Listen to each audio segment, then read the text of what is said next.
Бирөө келди Таластан. Болгону 70 миң сом алганмын дейт. Ломбардтан эми үйүм алып атат дейт.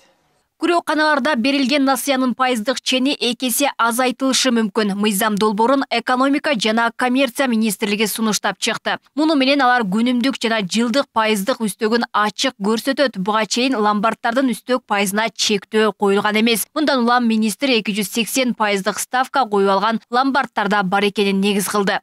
Үстөк ставкасы канча болот деген маалыматты сөзсүз түрдө бериш керек.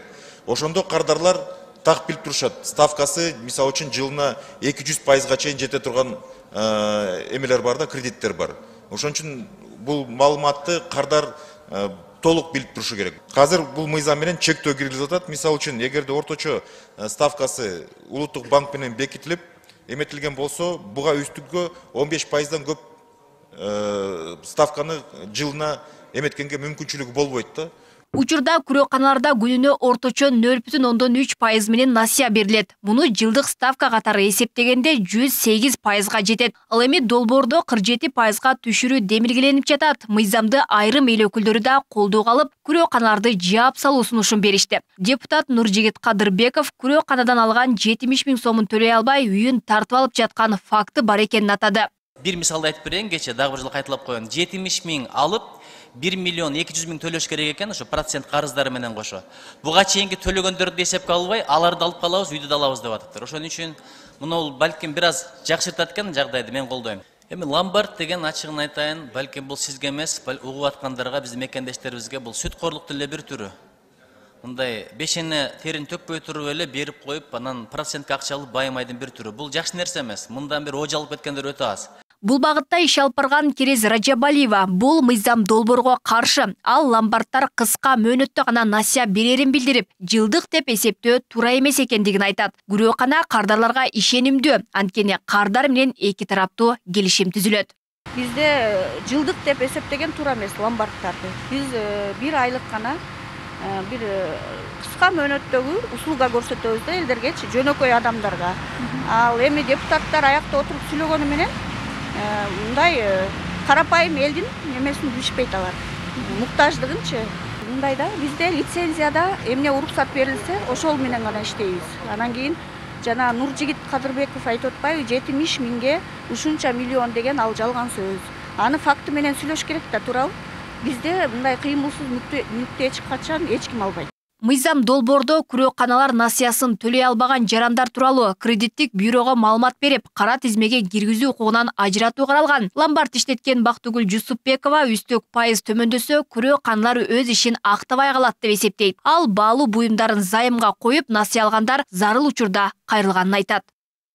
Көбүнчө 1 күн, 10 күн, 20 күн, 30 күн эми ушундай да. Эгер бир айда алып кете албаса, дагы процент төлөп дагы узартышы мүмкүн. Ондой нерсе кем кездешет да.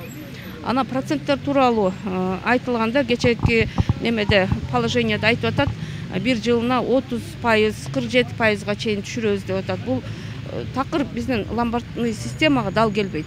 Мисалы Россияда деле бир жылына 150%, 120% болуп атат. Бирок бир жылга бизге эч ким койбойт. Бул банк эмес. Краткосрочный кредит болгон үчүн бир айга коюлат. Ал эми мыйзамда күрөөгө коюлган баалуу буюмдарга ломбард эси жоопкерчилик алат. Ошол эле учурда күрөканаларга үй же машина мүлктөрүн коюуда уруксаат кагаз талап кылынат. Ал эми юристтер сунушталып жаткан мыйзам көмүскө жол менен пайызга акча бергендерге жол ачат дешет.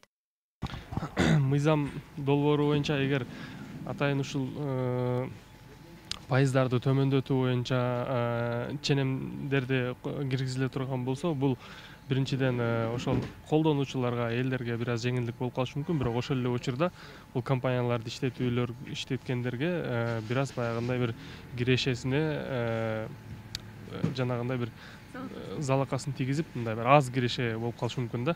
Мындай учурда эгер терс көрүнүштөр пайда болуп калат, эгерде булар көмүскөдө бере баштайт, эгер мындай пайызга акча берүүнү көмүскөдө жүргүзө турган болсо, анда уже бул жерде жана алдамчылык фактылары келип чыгышы мүмкүн дагы, ар кандай мыйзамсыз көрүнүштөргө алып барышы мүмкүн.